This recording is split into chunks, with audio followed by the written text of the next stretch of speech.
Okay, just gone 20 past 8. Wednesday's music response on XFM. Futureheads are here. Hello. Hello. Nice to have you back when you're not touring the States, peddling your wares around there. Let's get some music on Decent Days and Nights first. Yeah, why not? Okay.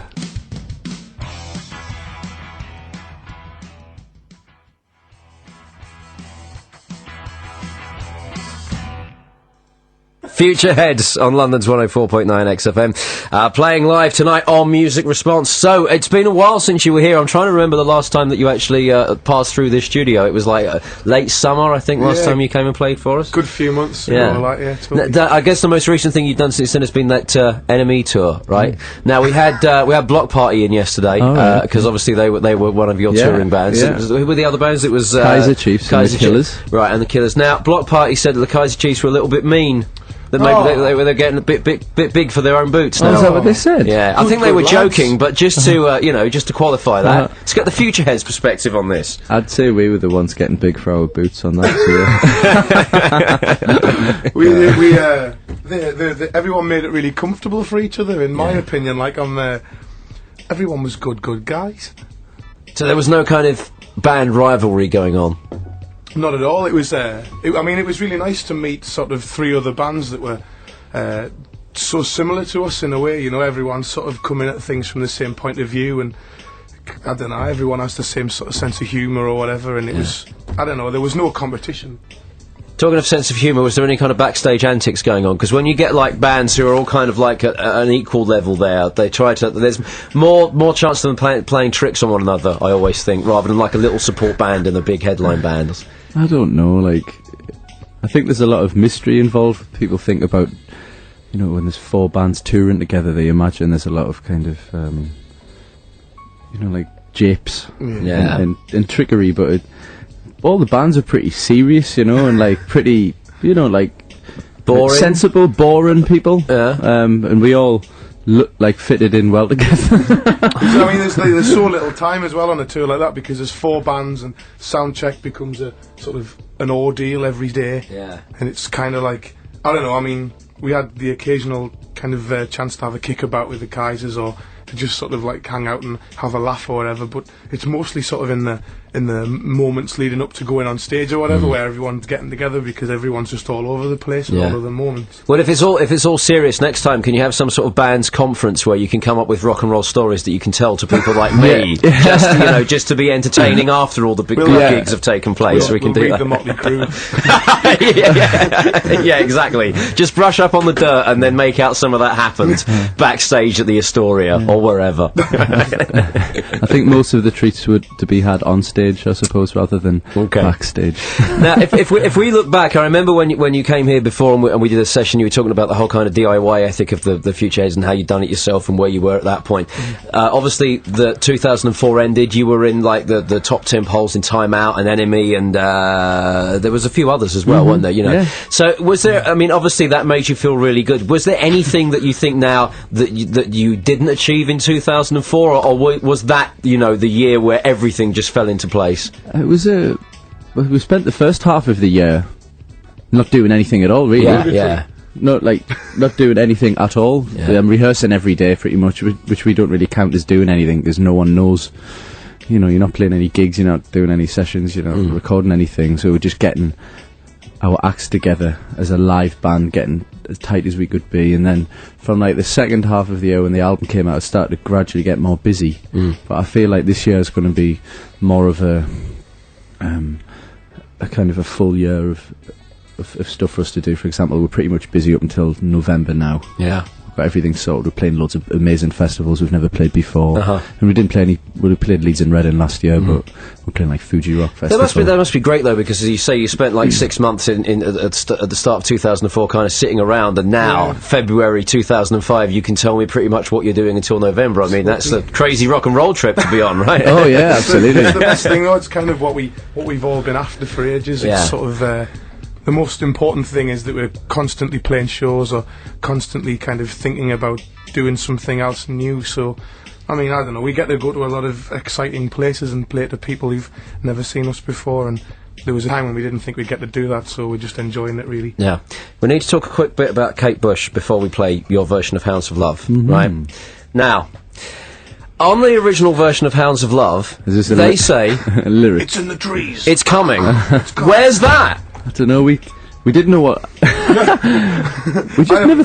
We've spoken about this on air every time we've played Hounds of Love, and I said if they're coming in and they're playing it, we need that bit put on the start of the live XFM version. Go on. Why was it not there originally? I think because we the arrangement that we did was so kind of sudden. You know, we kind of more or less worked it out as a band in an afternoon in a rehearsal, and so I don't think we give it much thought, to be honest. Well, let's just think about this now. It's in the trees. It's coming. See? No, why didn't you just have that album and go, oh, we should put that on the beginning? It's in the trees. I suppose when I worked it out, I was just trying to work out the music, and I didn't really class that as part of the music, so I was just trying to work out the chords. And I've been missing it. I know. Maybe we should start doing it just for you. All right. Well, before we go into Hounds of Love tonight, just because you're on music response this evening, can you just say it's in the trees? It's coming. Yeah. Okay. Go on. It's in the trees. It's coming.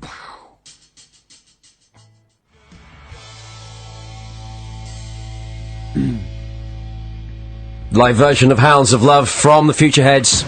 It's in the trees. It's coming. Hey, see, we got them to do it.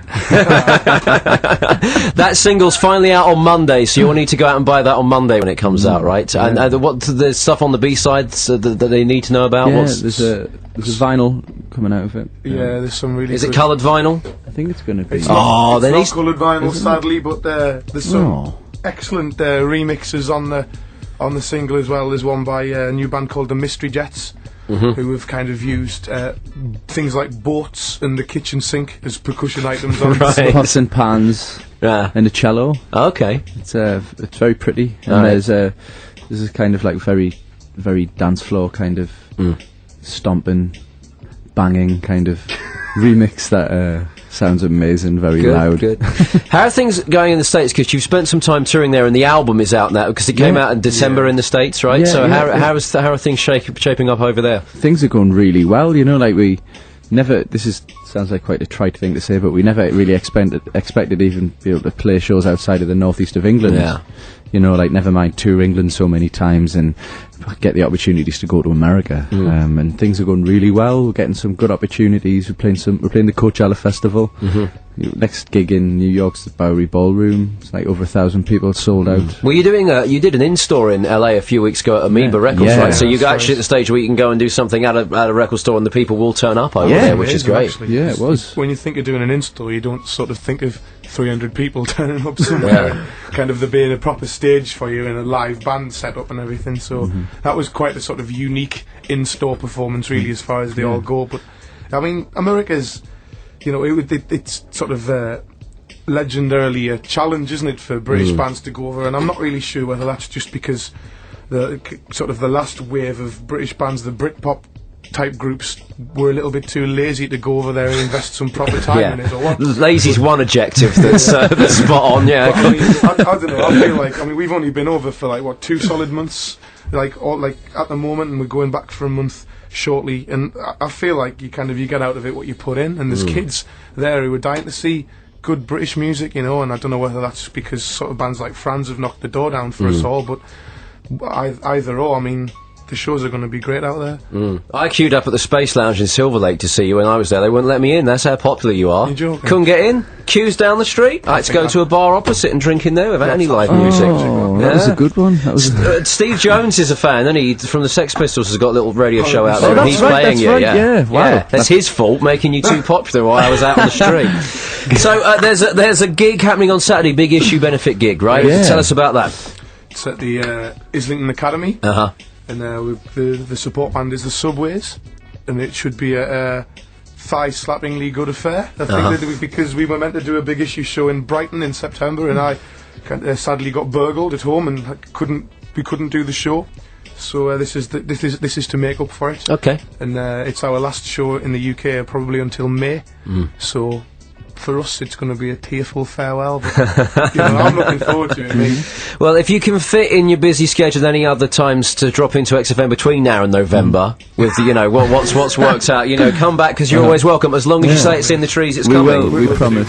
All right, thanks for coming in tonight. Thank you.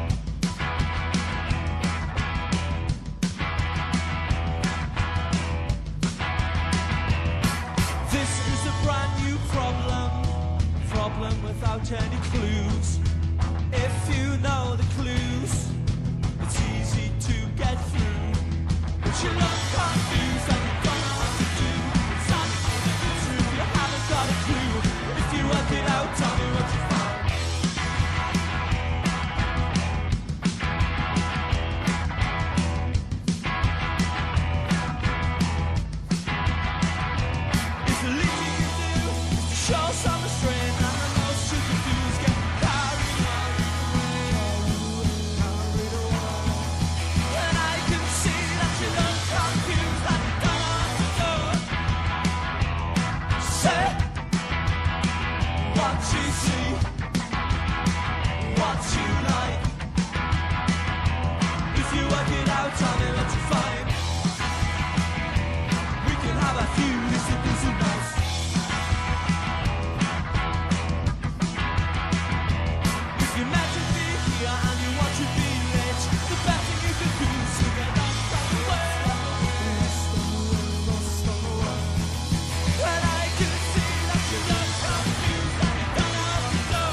Trees.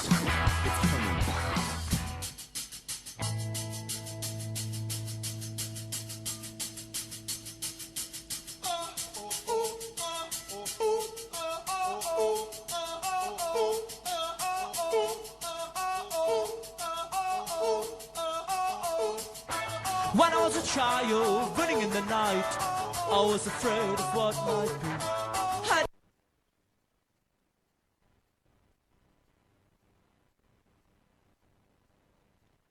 It's in the trees.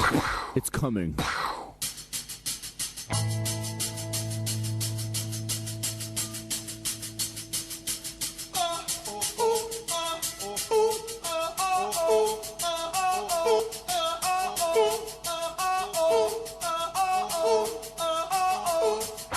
When I was a child, running in the night, I was afraid of what might be.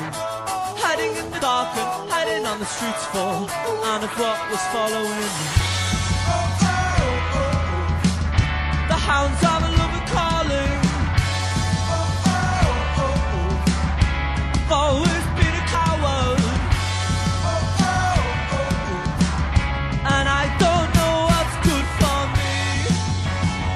Where should I go?